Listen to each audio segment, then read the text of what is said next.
جو میں حکومت کی کرسیوں پر بیٹھ جائے یہ نہیں سمجھنا چاہیے کہ وہ انصافی کرتا ہے، نہیں، ظلم بھی کرتا ہے۔ تو ظلم کے خلاف آواز اٹھانا اس ملک کے تمام لوگوں کا کام ہے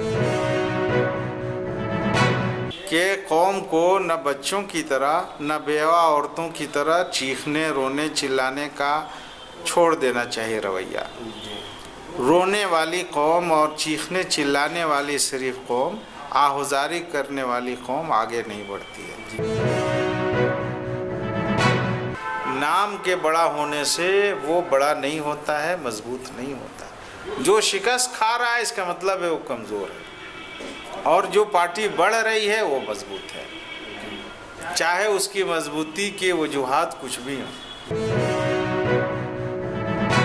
جوٹا کی ضرورت ہے ان صوبوں میں جس کے الیکشن آئندہ برس میں ہونے والے ہیں 2022 میں، چاہے یو پی ہو یا دوسری اسٹیٹ ہوں، جب تک وہاں کی جو طاقتیں ہیں سماجی وہ ایک کھڑا نہیں ہوں گی، اور سماجی طاقتیں جب ایک جٹ ہوتی ہیں تو وہ سیاسی پارٹیوں کو مجبور کرتی ہے کہ آپس میں تم الائنس کرو، آپس میں ایک دوسرے سے مدد سے لڑو، ورنہ تم کو ہم ووٹ نہیں دیں گے۔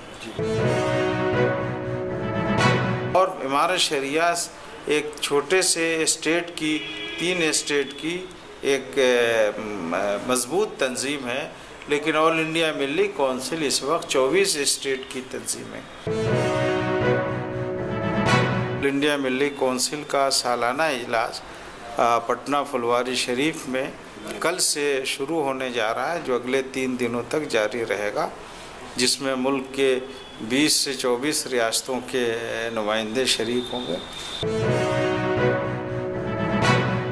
ہماری تحریک جاری ہے۔ آل انڈیا ملی کونسل نے اس مہینے کو، نومبر کے مہینے کو تعلیم کا مہینہ بنایا ہے۔ محترم ناظرین کرام، السلام علیکم ورحمۃ اللہ وبرکاتہ۔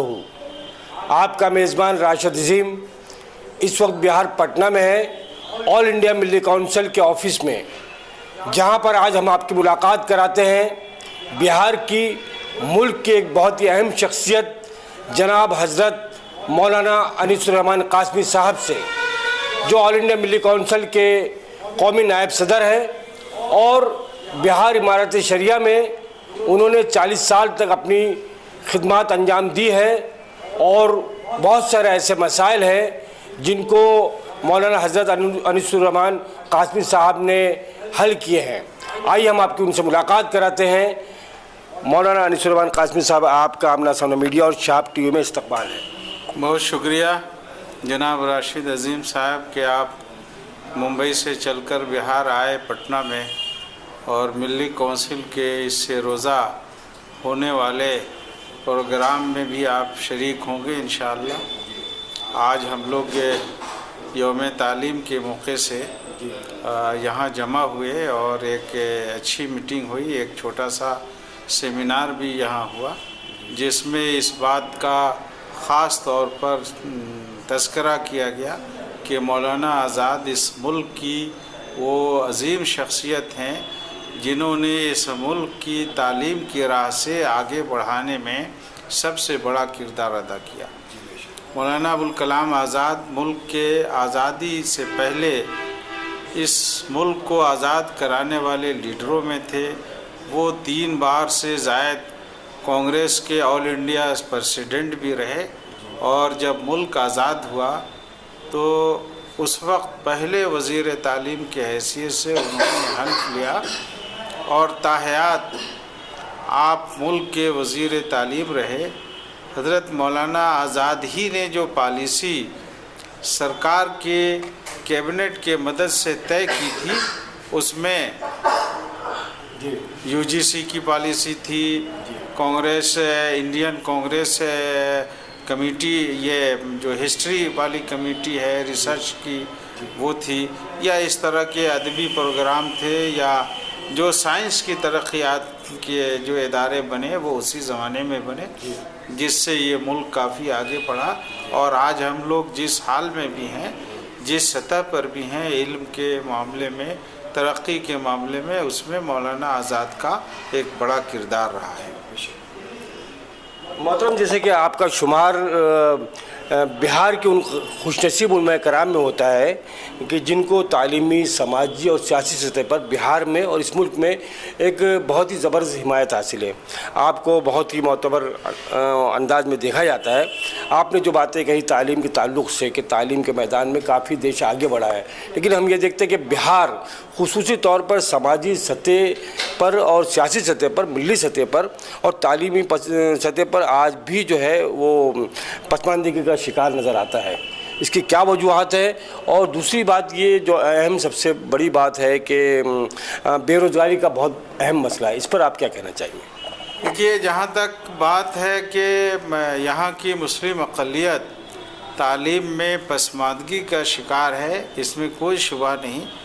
آپ غور کریں گے تو پورا بہار ہی بنیادی طور پر تعلیم میں جس طرح آگے جانا چاہیے تھا وہ آگے نہیں بڑھ سکا۔ ہاں، بہار کا ایک طبقہ ضرور ادھر چند برسوں میں آگے بڑھا، جس میں IAS ہیں، IPS کا طبقہ کہہ سکتے ہیں۔ وہ قومی سطح پر بہار کی جو شرح تناسب ہے وہ بہتر ہے، لیکن اس میں مسلم اقلیت کا تناسب انتہائی کم ہے۔ اس کی وجہ یہ ہے کہ یہاں کے مسلمانوں نے اور یہاں کے قائدین نے تعلیم کے اوپر جس بڑے پیمانے پر توجہ دے کر زیادہ سے زیادہ ادارے قائم کرنے کی ضرورت تھی، اس طرف توجہ نہیں دی۔ بنسبت ہم دیکھتے ہیں کہ گزشتہ 20 برسوں میں آندھرا پردیش میں، کیرالہ میں اور تامل ناڈو میں یا ممبئی میں جتنے ادارے مہاراشٹر میں قائم ہوئے، اس تناسب سے بہار کے مسلمانوں نے آبادی کے حساب سے اپنے ادارے نہیں قائم کیے۔ ہماری تحریک جاری ہے۔ آل انڈیا ملی کونسل نے اس مہینے کو، نومبر کے مہینے کو تعلیم کا مہینہ بنایا ہے اور یہ تحریک چلا رہی ہے کہ ان تمام سیکٹر میں اور شعبوں میں جہاں ہمارے بچے اور بچیاں تعلیم میں پیچھے ہیں ان کو آگے بڑھانے کی کوشش کی جائے، ان کی حوصلہ افزائی کی جائے۔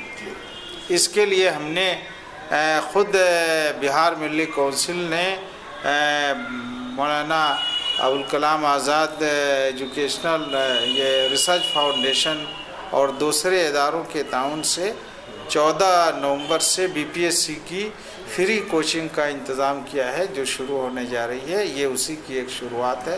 اس لیے کہ ہم لوگوں نے دیکھا، جب میں نے 2008 میں BPSC کی کوچنگ کا انتظام حج بھون میں کرایا پٹنہ کے، تو اس میں بہتری پیدا ہوئی اور کچھ لڑکے اور لڑکیاں آگے بڑھے۔ لیکن آج جب ہم غور کرتے ہیں تو محسوس ہوتا ہے کہ نہیں، ایک جگہ صرف حج بھون میں کوچنگ سے مطلوبہ نتائج نہیں مل سکتے تھے اور نہیں ملے، بلکہ اس طرح کے کم سے کم 10 جگہوں پر کوچنگ کے اچھے انتظامات کرنے تھے۔ اسی لیے ملی کونسل نے 2 دنوں کے بعد یہ شروعات کر دی ہے اور یہ کوچنگ کا انتظام یہاں ہو رہا ہے۔ لڑکوں کو آگے بڑھانے کا، لڑکیوں کے ایک پورا پلان تیار کیا ہے جو اگلے 30 برسوں تک ہم لوگ اس پر کام کرتے رہیں گے انشاءاللہ۔ ایک تحریک ہوگی انشاءاللہ تعلیم کو لے کر۔ جیسے کہ محترم بات تعلیم کی ہو رہی ہے، ہم یہ دیکھتے ہیں کہ مسلمانوں میں معاشی سطح پر بہت پسماندگی ہے۔ بہت سارے اچھے طالب علم ہیں جو بہت ذہین ہیں، لیکن ان کو آگے آنے کا موقع نہیں ملتا ہے۔ آپ خود کئی اداروں سے منسلک ہیں، تعلیمی اداروں سے، تو اس کے لیے کیا اہتمام ہے کہ ان ہمارے طلباء عزیز کو موقع ملا آگے آنے کا اور ترقی کی طرف گامزن ہونے کے لیے؟ کیونکہ معاشی طور پہ وہ تو اس لائق نہیں کہ بڑی بڑی فیس ادا کر سکے، ہمارے اداروں کی فیس بہت زیادہ ہے، اس کے لیے کچھ سوچا آپ لوگوں نے؟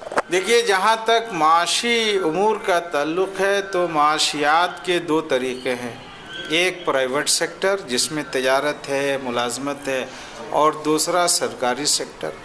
تو ہم نے محسوس کیا کہ سرکاری سیکٹروں میں کچھ تو مسلم اقلیتوں کی صلاحیت کی کمی کی وجہ سے یہ لوگ اس جگہوں کو حاصل نہیں کر پا رہے ہیں۔ جیسے بہار میں ابھی بھی 30,000 سے زائد جگہیں اردو اساتذہ کی خالی ہیں، لیکن اتنی تعداد میں اگر آپ تلاشیں گے تو B.Ed یا D.Led نہیں ملیں گے۔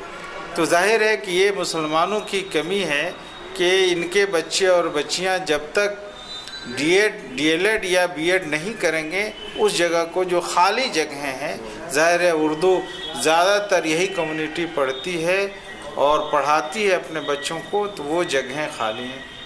دوسرا جو پرائیویٹ سیکٹر ہے اس میں بھی صلاحیتوں کی بنیاد پر آگے بڑھا جاتا ہے۔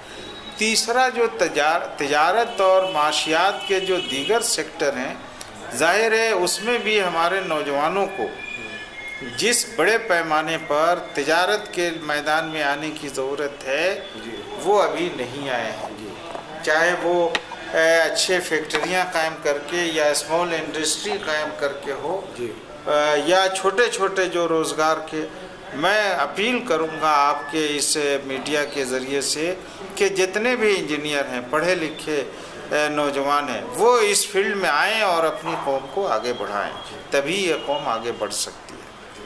حضرت میں جیسے میں نے کہا کہ معاشی سطح پر جو کمزور ہیں لیکن وہ بہت ذہین ہیں بچے، ان کے لیے کوئی انتظام ایسا کیا آپ لوگوں نے؟ دیکھیے، جو ذہین بچے ہیں ان کے لیے انتظامات ہیں۔ مثال کے طور پر گورنمنٹ سطح سے جتنے بھی ادارے فری تعلیم کے ہیں، چاہے آئی آئی ٹی کے یا ان جگہوں کے، اس طرح کے بچوں کے تعلیم اور تربیت کے کئی یہاں ادارے ہیں جو فری کوچنگ کراتے ہیں، ان کو ان جگہوں پر بھیجتے ہیں۔ دوسرا سیکٹر ہے پرائیویٹ کا، جو اعلیٰ فیس لے کر بچوں کو وہ لوگ پڑھاتے ہیں، تو اعلیٰ فیس دے کر تو بچے ہمارے ابھی اتنی جگہوں پر نہیں جا رہے ہیں، لیکن ان جگہوں پر جہاں معیاری فیس یعنی ایک معتدل فیس ہے، چاہے وہ بی ایڈ کا ہو یا ڈی ایل ایڈ کا ہو یا پیتھولوجی ڈپارٹمنٹ کا ہو، پیرا میڈیکل سے متعلق ہو یا جونیئر انجینئرنگ کا ہو،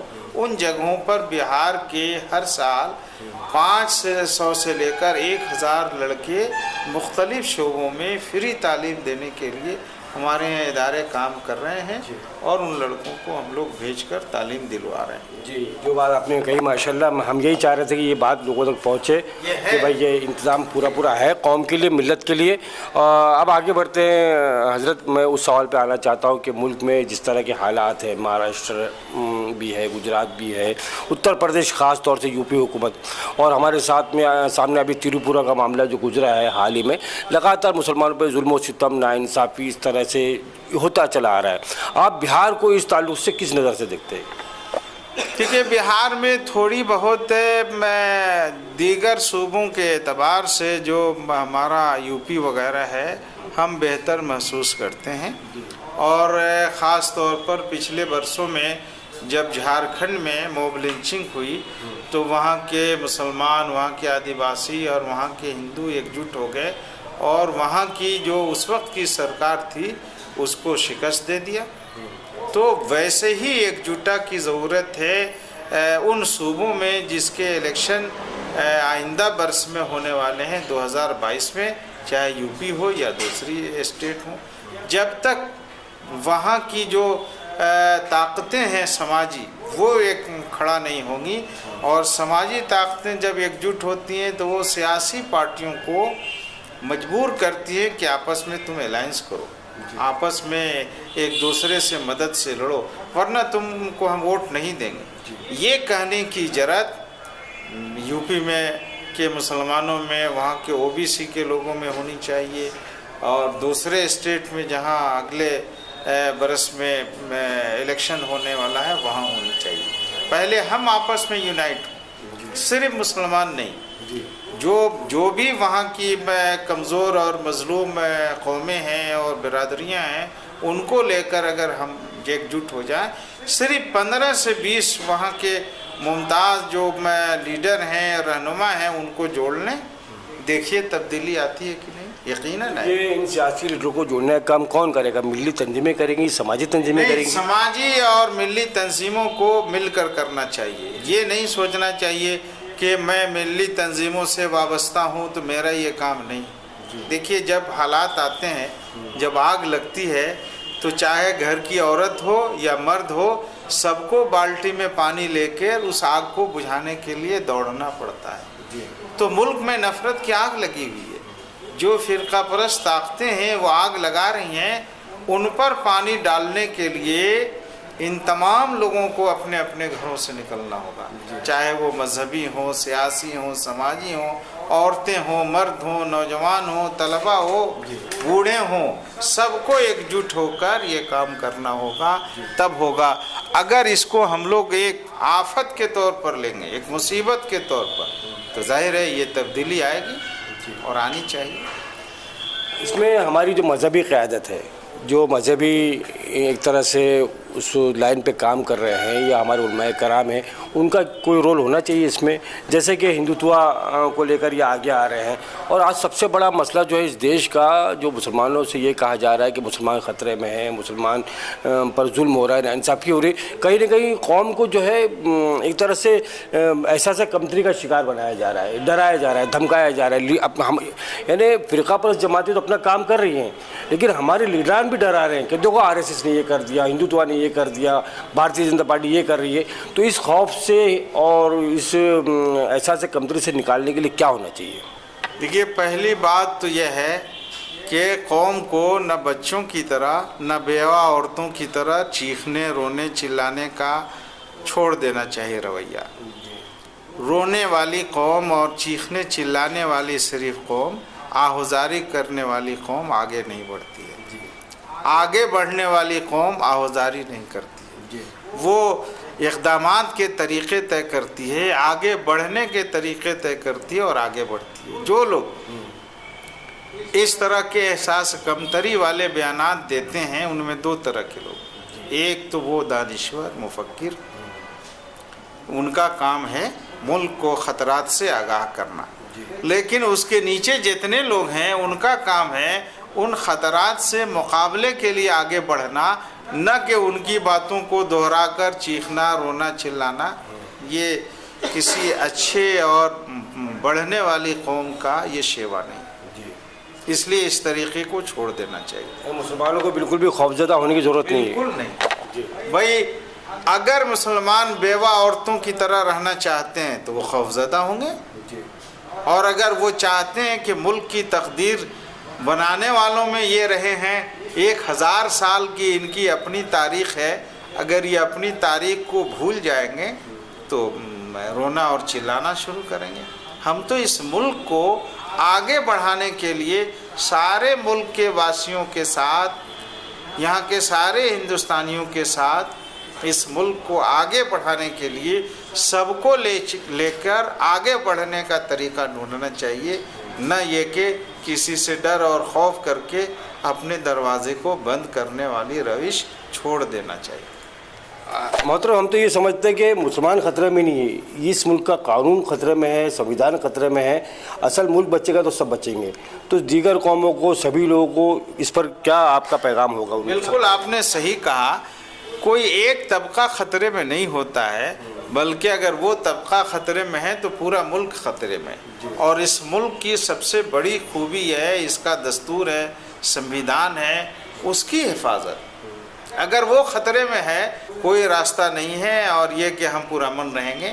سنویدھان کی حفاظت اور اس پر چلنے والے اور چلانے والوں کو مجبور کرنا کہ اس ملک کو اسی سنویدھان کے ساتھ چلانا ہے، انصاف کرنا ہے۔ جو میں حکومت کی کرسیوں پر بیٹھ جائے، یہ نہیں سمجھنا چاہیے کہ وہ انصاف ہی کرتا ہے، نہیں، ظلم بھی کرتا ہے۔ تو ظلم کے خلاف آواز اٹھانا اس ملک کے تمام لوگوں کا کام، وکیلوں کا کام ہے، ڈاکٹروں کا کام ہے، یہاں کے تاجروں کا کام ہے، یہاں کے ملازمت پیشہ لوگوں کا کام ہے، علماء کا کام ہے، سماجی اور ملی تنظیموں کا کام ہے، اور سب سے بڑی ذمہ داری اول اور آخر سیاسی پارٹیوں کی ہیں، وہ اپنی ذمہ داری نہیں ادا کر رہے ہیں۔ محترم انیس الرحمن قاسمی صاحب، ہم یہ دیکھتے ہیں کہ یو پی کے اندر اب قریب الیکشن ہونے جا رہے ہیں 2022 میں۔ بات تو زعفرانی پارٹیوں سے یا اس ملک کی جو ہے فاشسٹ طاقتیں ان سے لڑنے کی ہے، اور جو سیکولر طاقتیں لڑنے کا دعویٰ کر رہی ہیں وہ خود آپس میں انتشار کا شکار ہے۔ اس پر آپ کیا کہنا چاہیے؟ بھائی، وہ لڑنا ہی نہیں چاہتی ہیں۔ جو قوم آگے بڑھنا چاہتی ہے وہ آپس میں نہیں لڑتی ہے، چاہے وہاں کی کوئی بھی سیکولر طاقت ہو۔ وہ لوگ تو آپس ہی میں لڑ رہے ہیں، وہ سنویدھان کی حفاظت کے لیے کہاں لڑائی لڑ رہے ہیں، وہ بے روزگاری کے خلاف نہیں لڑائی لڑ رہے ہیں، وہ مہنگائی کے خلاف نہیں لڑائی لڑ رہے ہیں. اگر یو پی کے لوگ مہنگائی کے خلاف، بے روزگاری کے خلاف، ظلم کے خلاف ایک جٹ ہو جائیں تو دیکھیے جو ہے ابھی آپ دیکھیں گے کہ جو سرکار ہے اگر یہ ظلم کر رہی ہے تو اس کا وجود نہیں رہے گا. اگر یہ بے روزگاری کو بڑھاوا دے رہی ہے تو یہ باقی نہیں رہے گی.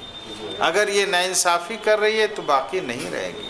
اگر یہ فرقہ واریت کو فروغ دے رہی ہے تو باقی نہیں رہے گی.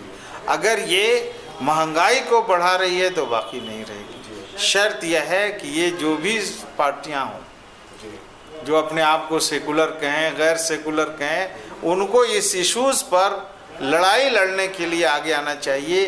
جیسی لڑائی لڑنی چاہیے ہمیں ایسی لڑائی ابھی یو پی میں نظر نہیں آ رہی.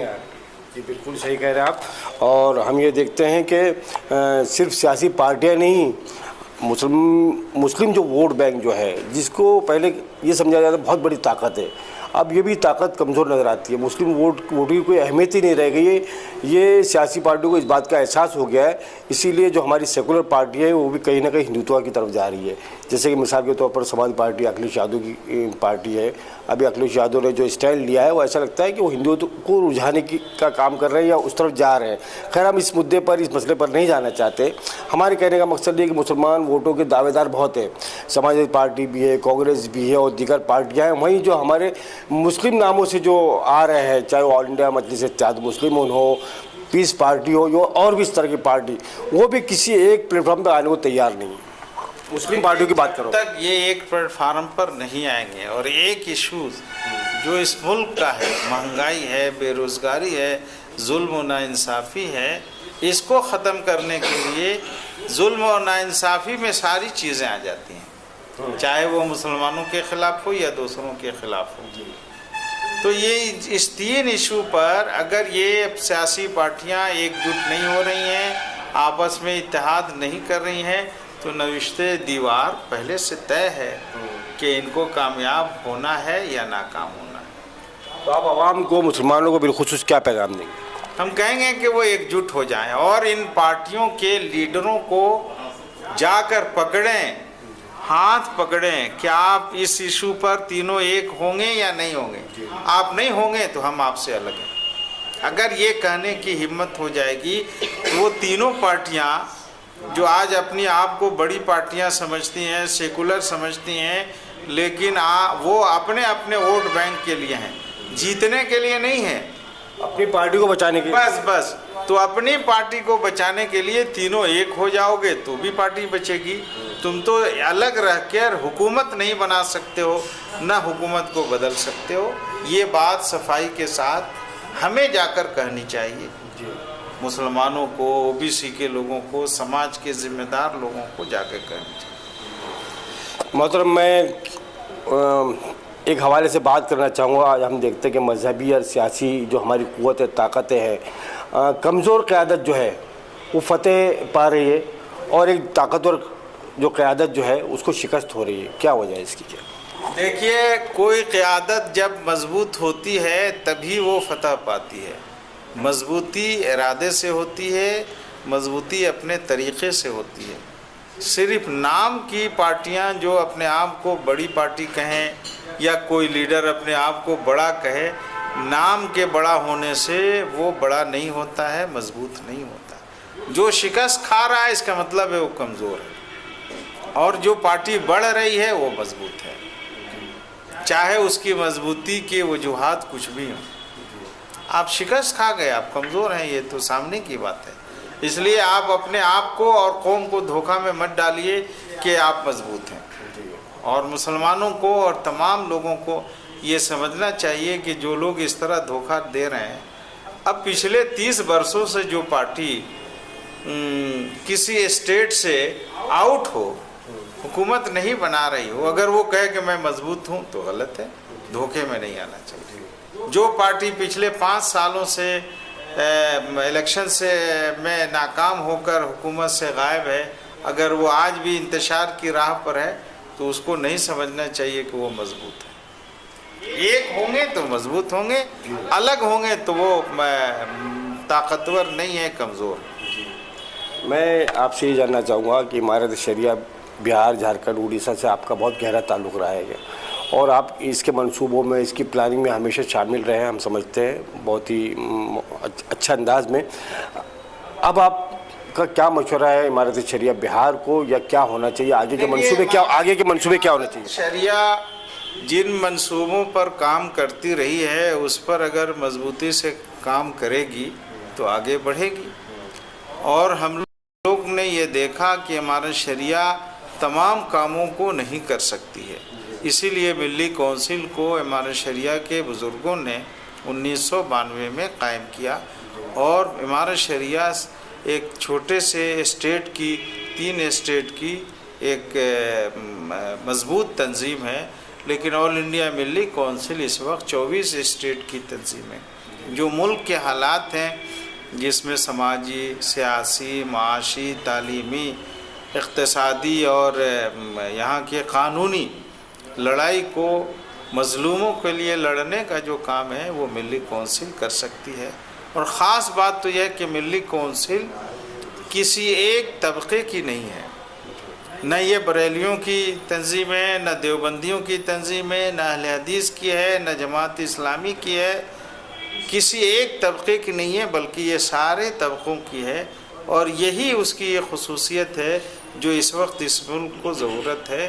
اس لیے ملی کونسل کو پورے ملک میں فعال کردار ادا کرنے کی ضرورت ہے، تبھی یہ ملک بچے گا اور آگے بڑھے گا۔ یعنی آپ یہ کہنا چاہ رہے ہیں کہ آل انڈیا ملی کونسل ایک کلمے اور ایک قرآن اور ایک اللہ کے نام سے موجود ہے، صرف ہم یہ سمجھتے ہیں کہ ہم مسلمان ہیں، کسی مسلک سے ہمارا کوئی تعلق نہیں ہے۔ ملی کونسل کی جیسے آپ نے بات کی، آل انڈیا ملی کونسل کا سالانہ اجلاس، بڑی خوشی کی بات ہے کہ اس سال جو ہے آپ کے بہار پٹنہ میں اور آپ کی رہبری میں، آپ کی قیادت میں ہونے جا رہا ہے، جو کہ 12 اور شاید 13 تاریخ کو ہے۔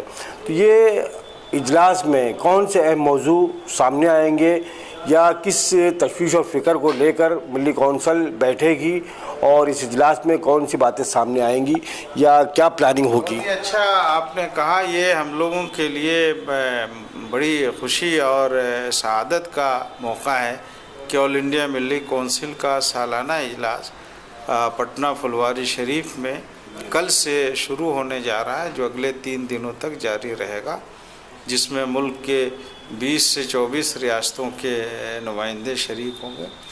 اس میں بنیادی طور پر تعلیم کا ایشو ہے، معاشیات کا ہے، مسلمانوں کی سیاسی حصہ داری کا ہے۔ ابھی جو حالات پچھلے دنوں میں چاہے وہ لنچنگ کے آئے یا CA/NRC کے آئے، یا ابھی تریپورہ میں جو حالات ہوئے، وہ بھی ہمارے اس ملی کونسل کے ایجنڈے میں ہے۔ اس کے علاوہ جو عالمی سطح کے جو معاملات ہیں، چاہے فلسطین کے ہوں یا اور جگہ کے، وہ بھی ہمارے ایشوز میں ہیں، اور خاص طور پر جو 2022 میں 5 اسٹیٹ میں جو الیکشن ریاستوں میں ہونے جا رہا ہے، وہ بھی اس ملی کونسل کے اس اجلاس میں زیر بحث آئیں گے کہ اس میں مظلوموں اور اقلیتوں کو حصہ داری کیسے ملے، اور ایک انصاف پسند حکومت کیسے ان اسٹیٹوں میں قائم رہے اور ہو۔ یہ سارے موضوعات ہیں۔ جی محترم حضرت انیس الرحمن قاسمی صاحب، آپ کا ہم آمنہ سامنا میڈیا کی جانب سے اور شہاب TV کی جانب سے بہت بہت شکریہ ادا کرتے ہیں کہ آپ نے اپنا قیمتی وقت دیا۔ دوستو، یہ تھے مولانا انیس الرحمن قاسمی صاحب، ملک کی مشہور و معروف شخصیت، بہت ہی مضبوط قیادت کے مالک۔ الحمدللہ ہم نے آپ سے ان کی گفتگو کرائی، آپ سے ان کی ملاقات کرائی۔ اب اپنے میزبان راشد عظیم کو اجازت دیجیے۔ شہاب TV کے ساتھ میں کیمرہ پرسن شہاب الدین صدیقی کے ساتھ آپ کا دوست راشد عظیم اب آپ سے اجازت چاہتا ہے۔ شکریہ، اللہ حافظ، جے ہند، جے بھارت۔